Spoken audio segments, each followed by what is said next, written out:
வணக்கம். உங்கள் அம்பிட்டு பேருக்கும் கும்பிட்டுக்கிடுறேன்.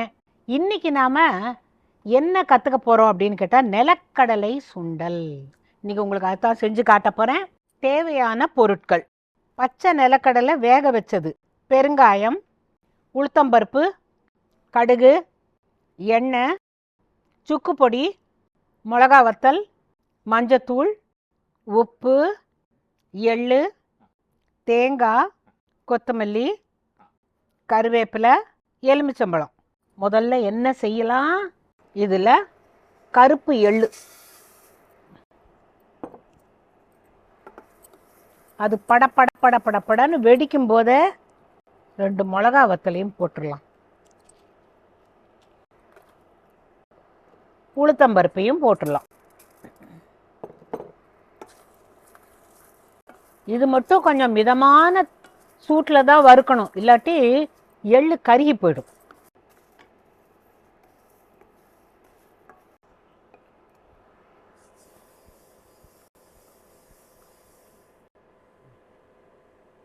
இதை அடுப்பிலே வச்சா கருகிரும். ஒரு நிமிஷம் இருங்க. முத்து பேச்சு, இங்கே வாபல இதை எடுத்துக்கிட்டு போ. அவள் அதை பொடி பண்ணிட்டு வரட்டும். நான் உங்களுக்கு இந்த நவராத்திரி கதையை சொல்லிவிடுறேன். அந்த அம்மா எப்படி ஆரம்பித்தாங்க, எவ்வளோ ராட்சசம் பேரெல்லாம் சொன்னேன். சும்பன் நிசும்பன் எல்லாம் சொல்லிட்டே வந்தேன்ல. இந்த மாதிரி இந்த சும்பனும் நிசும்பனும் ரொம்ப கொடுமைப்படுத்தினாங்களாம் தேவர்களை. அப்போ எல்லாருமா என்ன பண்ணாங்களாம், 3 தேவர்கள்கிட்ட போனாங்களாம். பிரம்மா, விஷ்ணு, சிவன் கிட்ட போய், சாமி எங்களாலலாம் முடியல, இவன் ரொம்ப படுத்துறான், எங்களை பாடா படுத்துறான், எங்களுடைய துயரம் என்னைக்கு முடிவுறும் அப்படின்ன பொழுது அவங்க சொன்னாங்க, நாங்கள்லாம் சக்தி இல்லாமல் எங்களால் ஒன்றும் செய்ய முடியாது. சரி, அந்த சக்தி எங்கே இருக்கா அப்படின்னு கேட்டால் அவள் எல்லா இடத்துலையும் இருக்கா. அப்போ நாம் எல்லாரும் ஒரே இடத்துல இருந்து அந்த சக்தியை பார்க்கணும்னு நம்ம ஆசைப்படணும் அப்படின்னு சொன்னாங்க. அந்த கதை சொல்லவும் நாங்கள்லாம் ஆன்னு கேட்டுட்டு இருந்தோமா.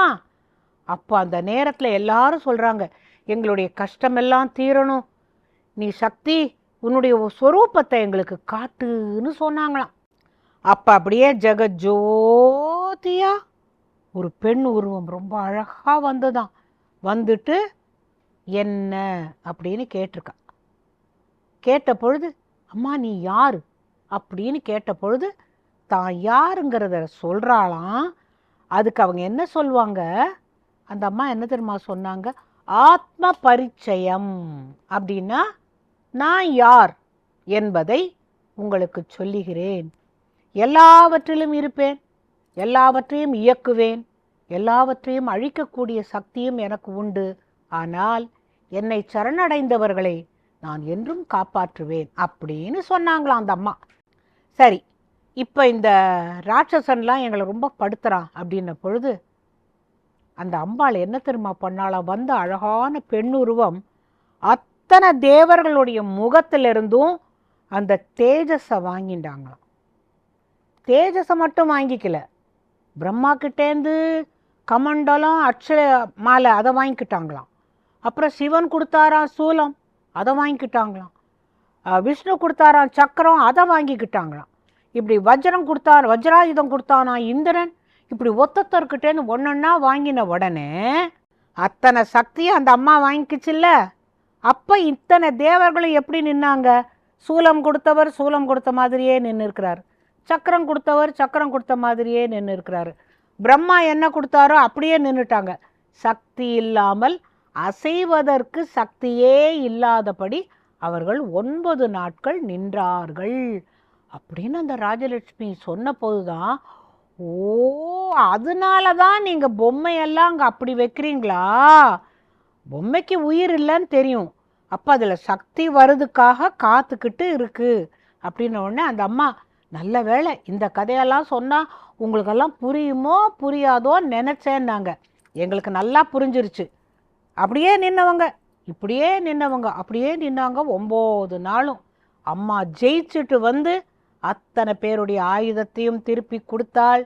அவள் திருப்பி எல்லாருடைய முகத்திலும் தேஜஸாக போய் அமர்ந்தாள் அப்படிங்கிறதாக விஜயதசமின்னு முடித்தாங்க. எனக்கு இந்த கதையில் என்ன பிடிச்சதுன்னு கேட்டால், இதெல்லாம் சொன்னீங்களே, இந்த சும்பன் நிசும்பனை பற்றி எல்லாத்தையும் ஒரே நாளைக்கு சொல்ல முடியுமா? நாளைக்கு சொல்கிறேன் வா. நாளைக்கு நம்ம வீட்டில் திரட்டிப்பால் பண்ண போகிறேன் வா. அதுவும் பாசி பயிர் சுண்டல் பண்ண போகிறேன் வா அப்படின்னு சொன்னாங்க. இனிப்பு போட்ட காராமணி சுண்டலும் பண்ணுவேன் அப்படின்னு சொன்னாங்க. இந்த சுண்டலுக்காக ஆசைப்பட்டு அடுத்த நாளைக்கு போனேன். இப்போ நான் உங்களுக்கு என்ன செய்யணும் விட்டால் பேசிக்கிட்டே இருப்பேன். அப்புறம் என்ன சொன்னீங்க, நவராத்திரி சுண்டல் வகைகளும் பொண்ணு தாயும் சொல்லிட்டு பொண்ணு தாய் பேசிக்கிட்டே இருக்கேன். இதான் இப்போ செஞ்சு காட்டிடுறேன். நிலக்கடலை சுண்டல். இப்போ முதல்ல கொஞ்சமாக நல்லெண்ணெயை ஊற்றி, எண்ணெய் ரொம்ப இருந்தால் இந்த பொடியெல்லாம் போய் சேர்ந்துக்கும். இதில் பெருங்காயத்தூளை போட்டுட்டு, பெருங்காயத்தூள் செவக்கவும் கடுகு,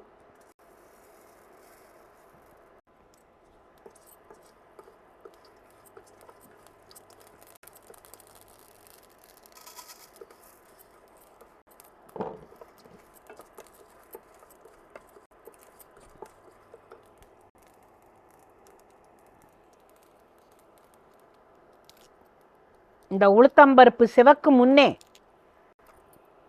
கருவேப்பிலையை போட்டு அது வேற படப்படாங்கும்.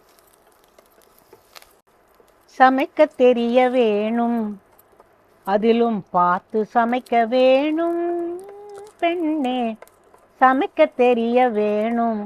கடுகை போட்டுட்டு மூஞ்சியை கொண்டு போய் அங்கே காட்டக்கூடாது.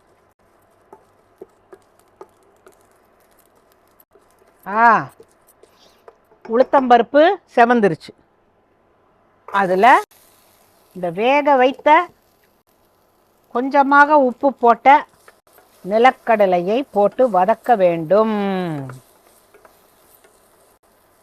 இப்போ நாம் என்ன செய்யணும், மறக்காமல் சுக்கு பொடியை போட்டுறணும். பொதுவாக சொல்லுவாங்க, அதென்ன அவ பேச்ச புருஷன் அப்படி கேட்குறான், அவன் என்ன சொக்கு பொடி போட்டாளோன்னு. அதெல்லாம் வேண்டாம், நம்ம சமையலில் சுக்கு பொடி சேர்த்தா போதும். புருஷன் மட்டும் இல்லை, எல்லாருமே பேச்செல்லாம் கேட்பாங்க. ஆச்சா, இதில் கொஞ்சமாக உப்பு போட்டுடலாமா? பயந்து பயந்து போட வேண்டியிருக்கு.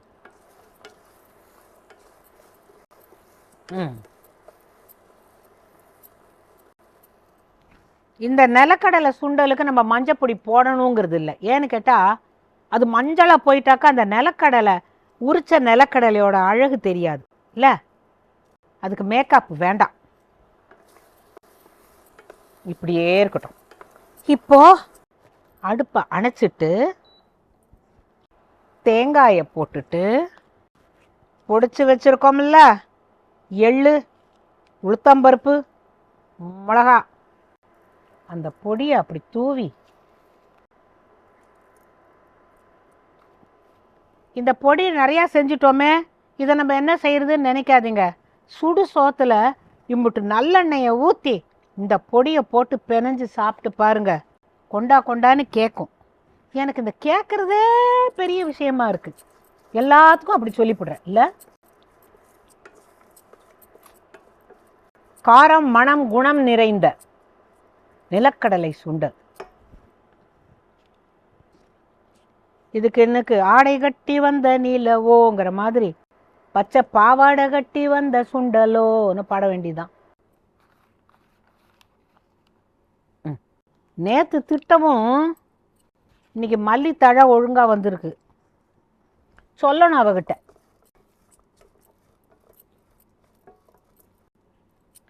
இந்த சுண்டல் மட்டும் நம்ம வித்தியாசமாக பண்ணினோம். அதனால உங்களுக்கு இன்னொரு வாட்டி சொல்லிவிடுறேன். வெறும் சட்டியில் எள்ளு, மிளகா வத்தல், உளுத்தம்பருப்பை போட்டு வறுத்து முணுக்கிட்டு வந்துட்டோம். மிக்சியில் போட்டு பொடிச்சிட்டு வந்துட்டோம். நான் முணுக்கிட்டுன்னா அம்மியில் வச்சு முணுக்குவேன். பொடிச்சிட்டு வந்துட்டோம். அப்புறமா எண்ணெயை ஊற்றி பெருங்காயத்தை போட்டு, கடுகை போட்டு, உளுத்தம்பருப்பை போட்டு, அப்புறமா இந்த நிலக்கடலையை போட்டு பெரட்டிட்டு கொஞ்சமாக உப்பு போட்டு இந்த பொடியை போட்டு கொத்தமல்லி தேங்காய் போட்டிருக்கிறோம். இதுக்கு வேணும்னா கொஞ்சமாக எலுமிச்சம்பழம் பிழியலாம். ஏன்னு கேட்டால் இந்த நிலக்கடலையோட ருசியை வேறு எதுவும் குறைச்சிடக்கூடாது. அவ்வளோதான்.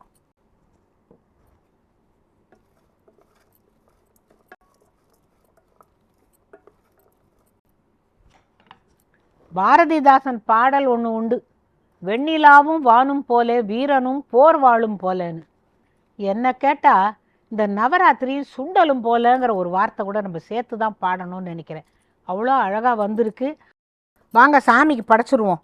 பக்தியும் நறுமணமும் போல இந்த பொடியும் நிலக்கடலை சுண்டலும் இந்த பொண்ணு தாய்க்கு இந்த சமையல் செய்யறதுக்கு சுண்டல் செய்யறதுக்கு ஒரு வாய்ப்பு தந்தீங்கல்ல, அந்த சாமிக்கு தான் வச்சு, அப்பா சாமி இந்த சுண்டலும் அதில் போட்ட பொடியும் போல் நீங்கள் 2 பேரும் என்னென்னைக்கும் நல்லா இருக்கணும், எங்களெல்லாம் வாழ வைக்கணும். வெறும் மரம்னு நினைக்கல, ஒரு மரத்தை வகுந்து ஒரு ஆணாக ஒரு பெண்ணாக ஆக்கியிருக்கிறாங்க. அப்படித்தான் வாழ்க்கையில் ஆணும் பெண்ணும் இதுவங்க 2 பேரும் இல்லாமல் உலகம் இல்லைங்கிறத காட்டுறதுக்கு தான் இது. உங்கள் வீட்லேயும் நீங்கள் நிலக்கடலை சுண்டல் செஞ்சு பாருங்கள். நான் சொன்ன சாங்கியப்படி இந்த பொடியெல்லாம் போட்டு பாருங்கள். எல்லாரும் ஆனந்தமாக இருங்க.